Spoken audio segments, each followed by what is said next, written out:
CST arrivé le 22 janvier 2008, en plein après-midi, au cœur du quartier de Soho sur l'île de Manhattan.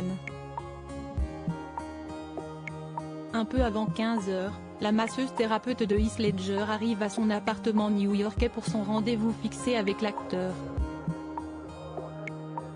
Elle le trouve peu après nu, dans son lit, visiblement inconscient.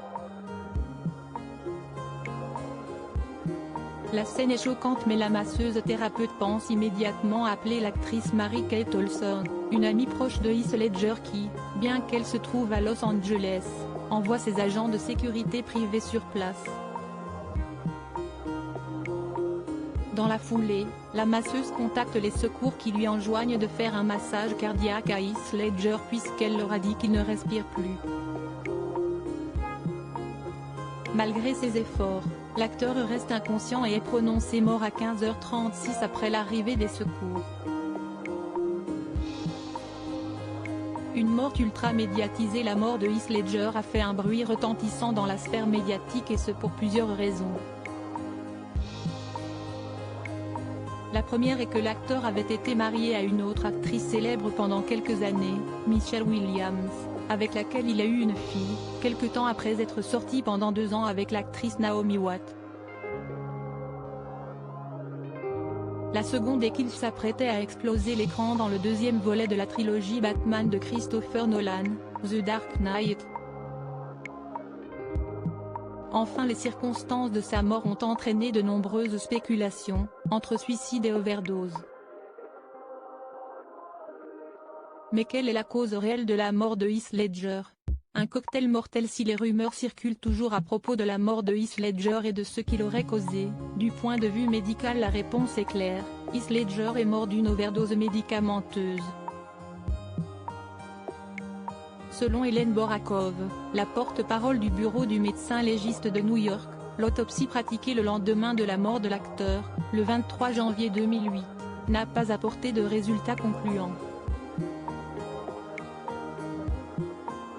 Il était impossible de déterminer la cause exacte de la mort sans un rapport toxicologique, qui prend une dizaine de jours à effectuer. Et CST, ce rapport toxicologique qui a dévoilé que différentes substances se trouvaient dans le système sanguin de Heath Ledger à sa mort.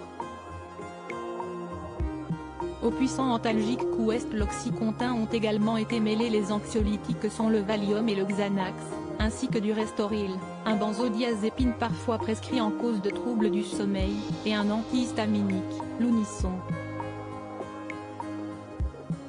Ce lourd traitement était censé soulager Heath Ledger de ses insomnies et de son stress, mais leur mélange lui aura été fatal. Pourtant, d'après la police, Heath Ledger possédait bien des ordonnances pour ces médicaments puissants. Cela ne les rend cependant pas moins dangereux, comme le père de l'acteur australien, Kim Ledger, l'a expliqué au New York Times. On a appris que la combinaison de tous les médicaments prescrits à notre fils lui a été fatale.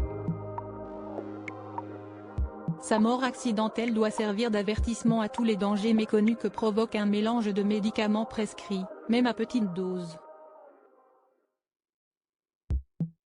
Ellen Borakov, du bureau du légiste new-yorkais, a décidé quant à elle de ne pas divulguer les quantités et les dénominations précises des médicaments qui se trouvaient dans le sang de la victime au moment de sa mort, justifiant qu'il s'agit d'informations privées.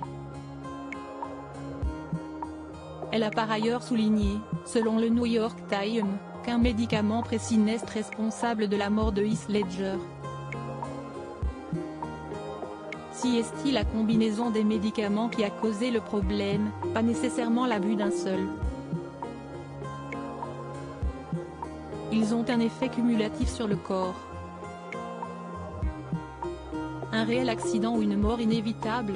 Malgré les conclusions de l'autopsie et les propos de la famille de Heath Ledger, certains psychiatres se sont tout de même demandé si le rapport toxicologique n'était pas révélateur d'une autre maladie dont souffrait l'Australien. Selon eux, et selon le Dr Andrew Kolodny du Maimonides Medical Center de Brooklyn, il y a une possibilité pour que les médicaments aient été prescrits par différents médecins, et il est possible que leur prise combinée n'ait pas été une erreur. Parfois les patients prennent les doses prescrites et souffrent d'une overdose accidentelle, mais je ne pense pas que ça ait été le cas. Je pense que si est plus probable, quand quelqu'un meurt d'une overdose comme ça, cette personne souffrait d'une addiction.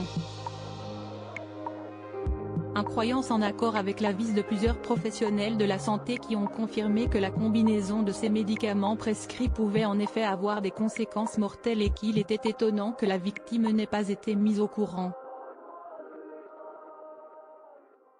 En continuant à prendre ce traitement à long terme, Heath Ledger serait-il mort dans tous les cas? Si est un des mystères qui subsistent autour de sa mort, et ce n'est pas le seul. Selon la conclusion de l'enquête démarrée par la DEA, la Drug Enforcement Agency, il n'a jamais pu être déterminé d'où venaient certains des médicaments ayant contribué à la mort de Heath Ledger. Si Mary-Kate Olson a brièvement été impliquée en tant que possible fournisseuse, elle a aussi rapidement été innocentée. Le Joker responsable de la mort de Heath Ledger? Lors d'une interview avec le New York Times, Heath Ledger avait parlé de son personnage iconique du Joker dans The Dark Knight, en le décrivant comme un clown psychopathe, tueur en série, schizophrène avec zéro empathie. Il avait également précisé qu'incarner le Joker lui demandait beaucoup sur le plan mental et qu'il était sous traitement parce qu'il n'arrivait pas à dormir pendant le tournage. La semaine dernière, j'ai dû dormir environ 2 heures par nuit. Je n'arrivais pas à m'arrêter de penser. Mon corps était épuisé et mon esprit continuait juste à tourner. Un rôle difficile, qui a poussé l'acteur à aller chercher au plus profond de lui la noirceur de l'âme humaine, et qui, combiné avec sa rupture avec Michelle Williams et le stress de son métier, pourrait l'avoir poussé à multiplier les traitements.